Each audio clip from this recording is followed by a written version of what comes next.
Good morning, everybody. So the kids and I are up. It's Saturday morning.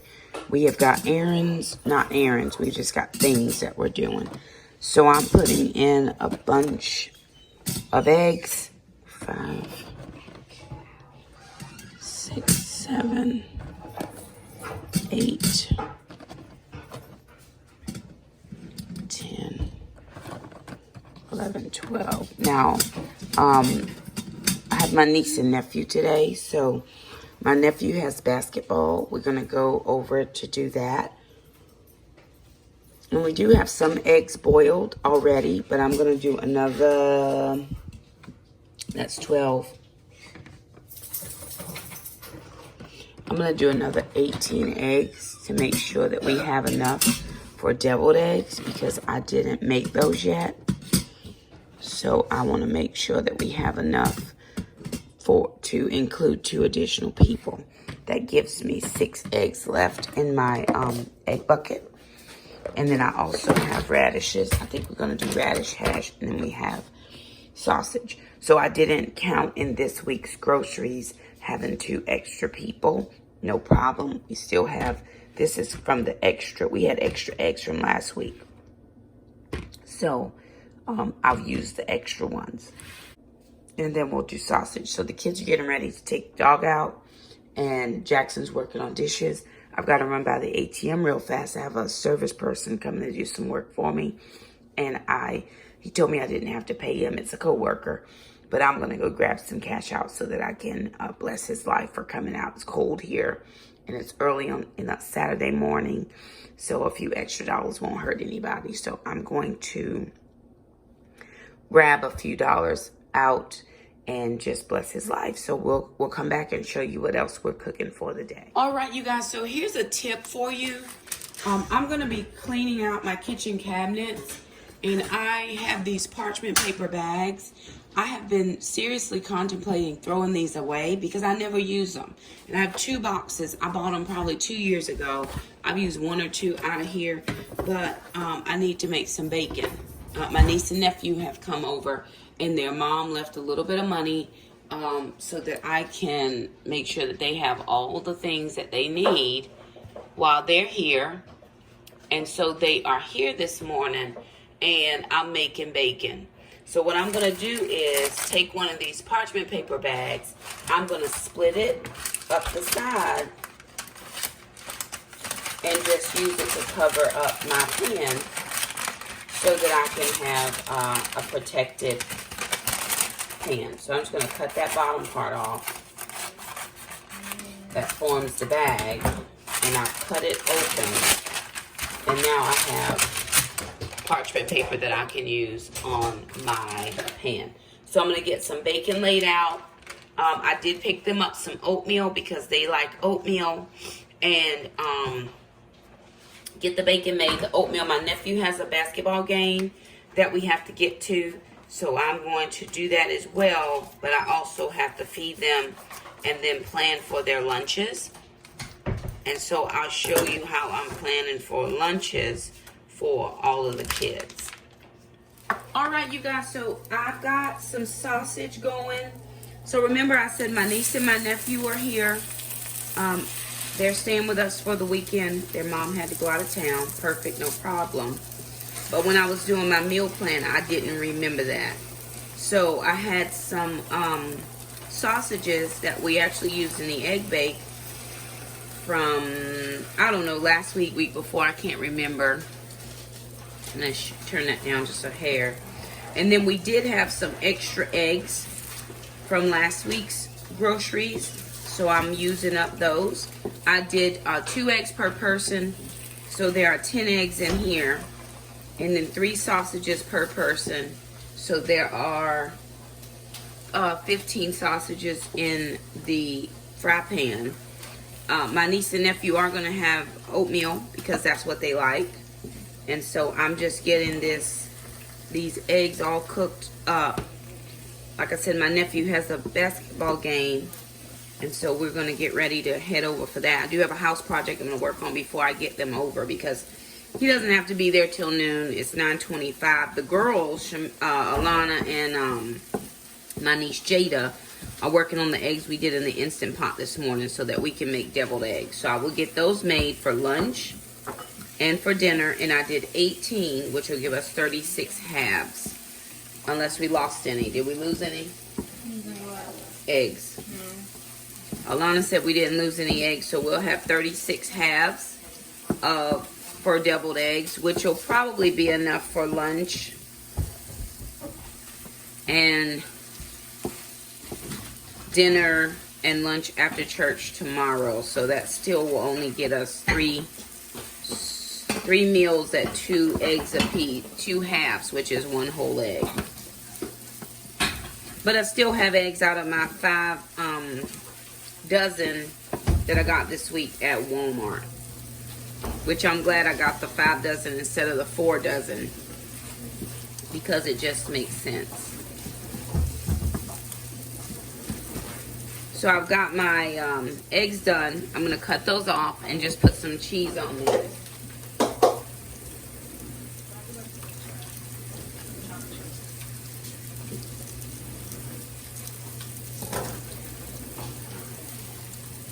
Now my sister left some money for the kids for, you know, food and all the things they might need. So I just picked up some cheese slices to help to round out some meals. For lunches, they're having bologna. Picked up bologna. We have ham, I think. Do we still have ham? No, yes. Not like a full thing left, but we have ham. Just what's in the fridge? Okay. Take it out if you need to, Alana. So it's just what we have in the fridge. Perfect. Okay, bowls. I'm ready for anything that needs to be. So I'm going to get them served up. And then I'll show you the eggs we did, and then working on the radish hash. And I think we're having radish hash for lunch, because that's kind of where we are right now. The kids have a taekwondo thing at 5, so I have to get them ready for that as well. And I'm gonna take my niece and nephew. We're gonna just get a separate lane, since we're already gonna be over there, and I don't want to drive home to only have to turn right back around and pick up the kids, because it's in a different town. So I'm planning to just spend a little bit of dollars for my niece and nephew to get them something over at the bowling alley and to pay for the bowling. And like I said, their mom left money for that. So gonna get them fed up for breakfast, and then we will continue moving along. All right, you guys, so we're starting lunches around here, and the kids are having their quesadillas. I've been washing my hands. I've been working in the house, and they're having bologna and cheese. We did them on the griddle pan, so we did enough for 4 kids. And now they're supplementing. We've got boiled eggs. Jackson is having yogurt. So we'll see what Jackson is having. Some yogurt and some strawberries. There's some carrots, and then over here we have some cucumbers. So they're working on lunches. Cut what you need and then put the rest back.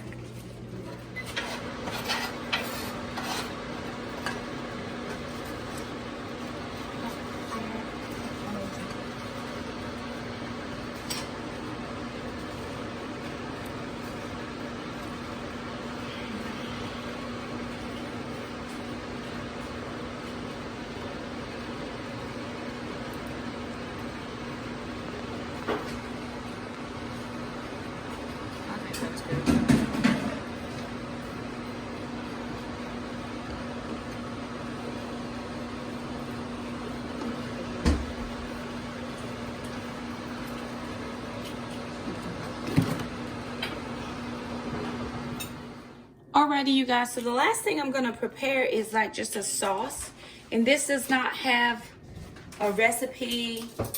There aren't any, I can tell you what ingredients I'm using, but there is no recipe. So the kids and I are having pork chops tonight. Originally, I'm supposed to have rotisserie chicken, but our eat out day with our friends has changed to Monday since it's a holiday instead of Saturday. We just could not fit Saturday in our schedule. So I had some pork chops, and I just am making those. So what I have in this pan, these are the bits from where the pork chop cooked. I'm gonna deglaze this pan. I'm actually turn it back up. I'm I'm gonna deglaze this pan with a 1/4 to a 1/2 cup of diet cranberry juice. And then I'm gonna add some other things into this pan. I had originally thought about doing the velvet pork chops, but we've had velvet pork chops quite often. And so I thought, hey, let's just try something a little different. So that may be just a little bit shy of a 1/2 cup. And then I'm gonna add about a 1/4 cup of this strawberry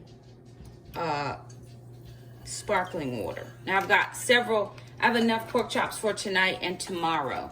So I'm gonna try to, you know, just limit us to 1 pork chop, but they are very thin. So I hope there's enough. So I'm just gonna take my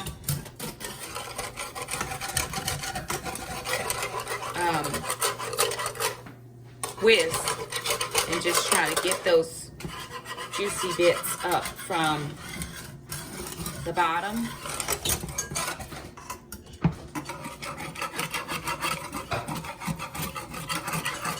And I'm gonna reduce this, so I'm going to let it, you know, boil or simmer to reduce.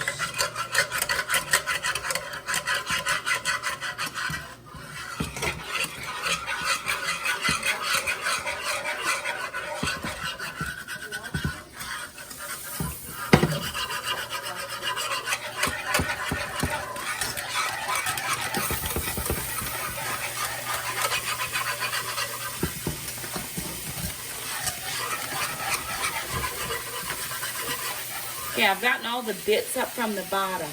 Now what I'm gonna do is I'm gonna take some sugar-free orange marmalade. I probably would have liked to have apricot preserves, but I don't have that, so I'm gonna use what I have. So I'm gonna take about a 1/2 cup of the orange marmalade. I'm gonna put that in. And then I'm going to take probably about the same amount, maybe not as much, of the keto-friendly brown sugar. So this is Truvia brown sugar. Because I want to make like a sweet, sticky pork chop. I'm not putting any spice in it this time, so it won't be Nashville hot pork chops, but it's just going to kind of be a sweet, sticky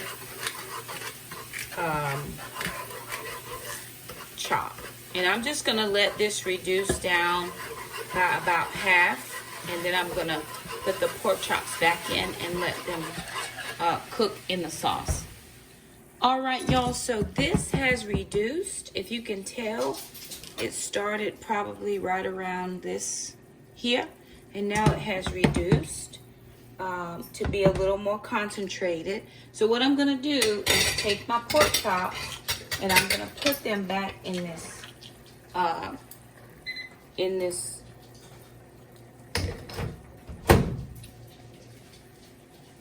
sauce.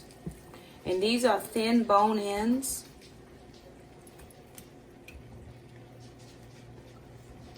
And I just want them to be coated.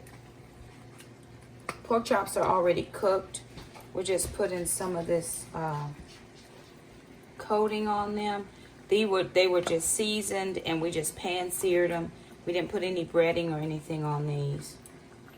And as they've been sitting in this plate, they do have some juices in there, so I do always add those back into the pan. So again, that wasn't any particular recipe, just something, you know, that sounded good. And I was able to put all the ingredients together. So the last thing I'm gonna do is just take my spoon and just work this, you know, glaze around these pork chops so that they all get a nice coating of the glaze. It is gonna bring some of these, the ones that I took out first, because I had to cook them in 2 batches that are not hot now. It's just gonna bring those back up to temperature, and we are going to be eating very shortly here. So I'm just coating all of these pork chops with the sauce. That is hot, hot, hot. Whew. And because it's reduced, so it's not like swimming in sauce, so it's not going to be, you know, a lot of sauce, but enough to coat the chops, enough to put a little on your plate if you want it. But there it is. This is just kind of like a sticky orange marmalade pork chop, and it's yummy. And then last but not least, we did make the deviled eggs that we did this morning. And then from the other day, we still had a little bit of cornbread. So we're going to use up the cornbread, deviled eggs, 2 per person, if anybody wants that. We made some from the other night. There was 1 left in there, so we'll use that up. And then the pork chops are done for tonight and tomorrow, probably lunch. And then I'll just come back in the kitchen and do a little more prep as, you know, the days go along and as I have time. If I could do enough for a couple days, it helps me out. And it just, you know, keeps food on the table. Somebody said today, I was reading it somewhere, that keto is really just about prepping. So if you are not a preparation person, you'll struggle with keto because you want that quick, what can I eat right now? And sometimes it's just not like that. You have to cook something. So again, prepping ahead. I'm not a good prep ahead because I enjoy cooking. I love to cook every day. But the way my schedule is right now, with 3 or 4 nights out of the week, we're getting home well after 9 p.m. I don't have the luxury to cook every day. So, anywho, there it is. Just thought you'd like to see that quick little keto prep with us. We do hope you enjoyed this video. If you liked it, thumb it up. Don't forget to subscribe, and we'll see you next time. Bye now.